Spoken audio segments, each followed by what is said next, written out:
Lighting is easily one of the most important pieces of our setup, but it's often overlooked. We pay so much attention to our peripherals, our mics, our cameras, but oftentimes we leave out lights, unless it's RGB.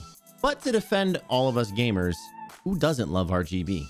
Now, what about the proper light to help make us shine? With the Key Light from Elgato, it makes it really easy to level up your lighting game with even just a single light. So, let's talk about it. What's going on? My name is Paula, and I wanted to come here to give you guys a genuine review of the Elgato Key Light. I know what a lot of you people are wondering is the light really worth that much money? First and foremost, I personally like getting rid of the boring stuff at the beginning, so let's just go ahead and through a spec sheet. If you guys aren't that nerdy and don't care about it, just go ahead and skip somewhere else in the video, but let's go ahead and talk about what this thing is boasting for specs. The Elgato Key Light is a beautiful edge-lit display that actually has a pre-diffused piece right in the front of it to create a soft light right out of the front.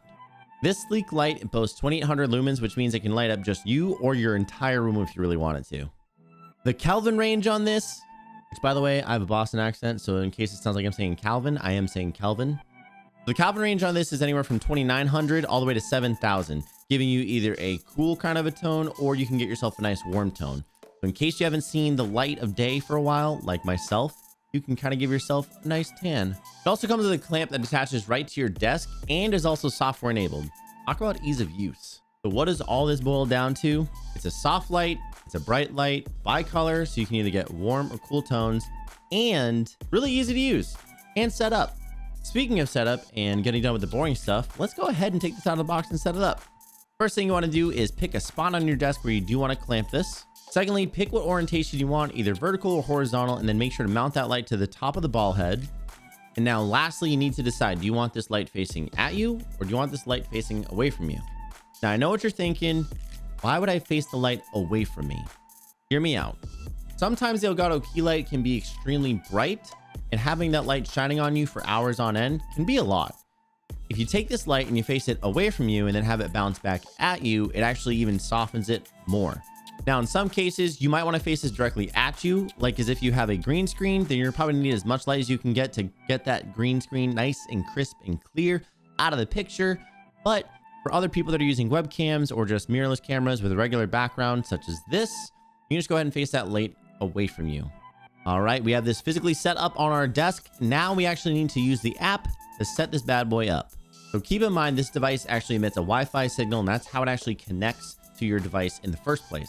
So if your PC doesn't have Wi-Fi, no, I don't mean it's hardwired. If it doesn't have Wi-Fi, you can't set it up with your PC. You have to grab either a tablet or you have to grab a smartphone.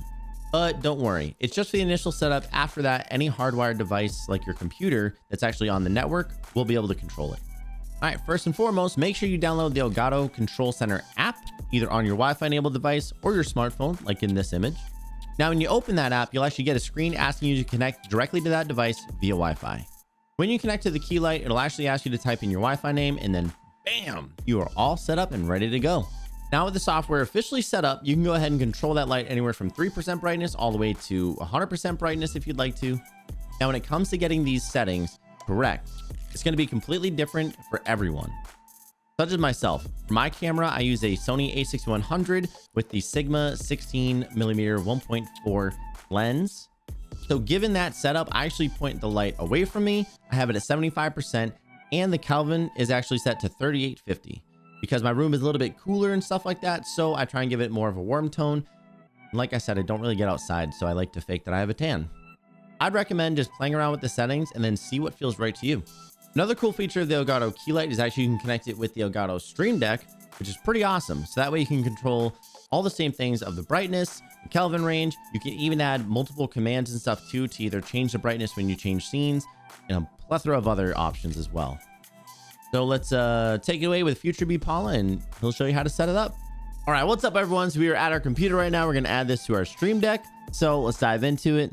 Stream Deck. All right, so we are in the software. Now what you want to do is go to the control center, which is right over here on the right here.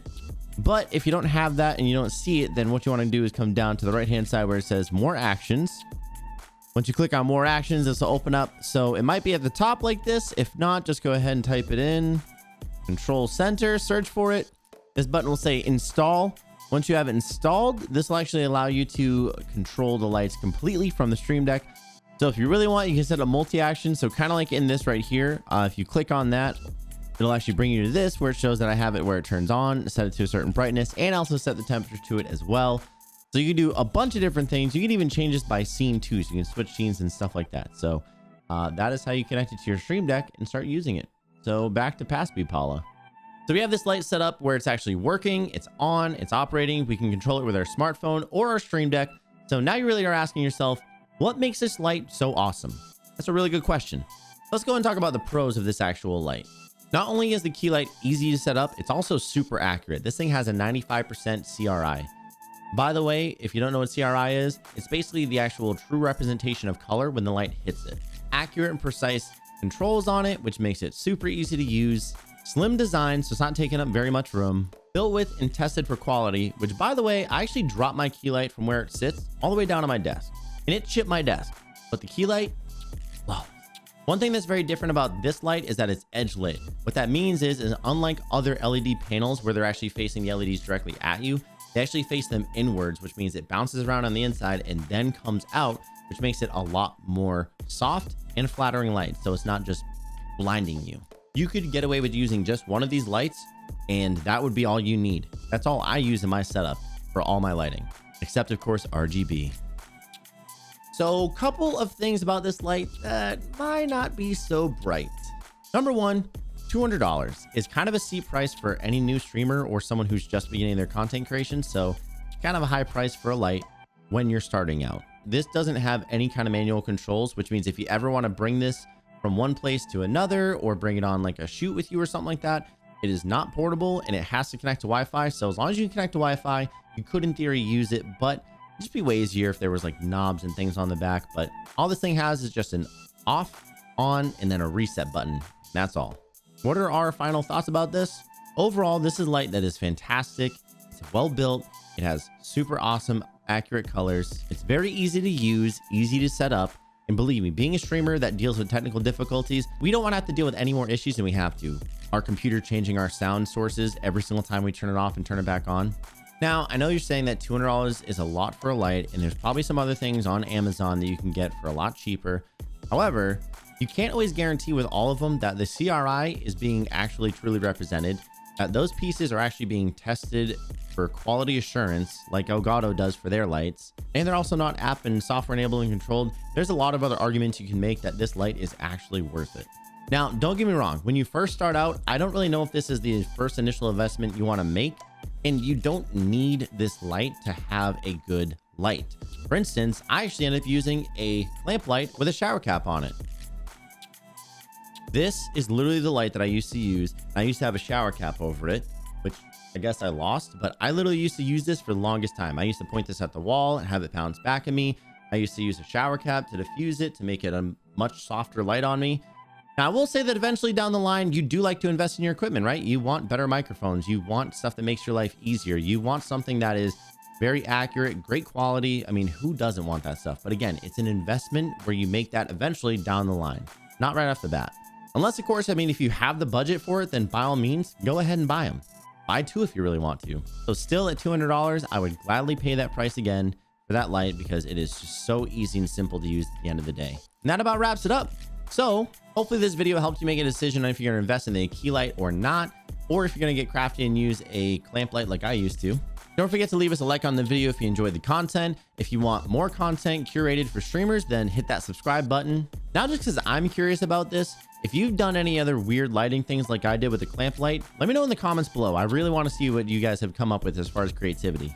Oh, hey, and Pipeline members, if you guys want to learn more about this stuff and actually be able to have access to a lot of other learning material, head over to pipeline.gg and be able to take advantage of that. Thanks for tuning in. I appreciate it. Happy streaming.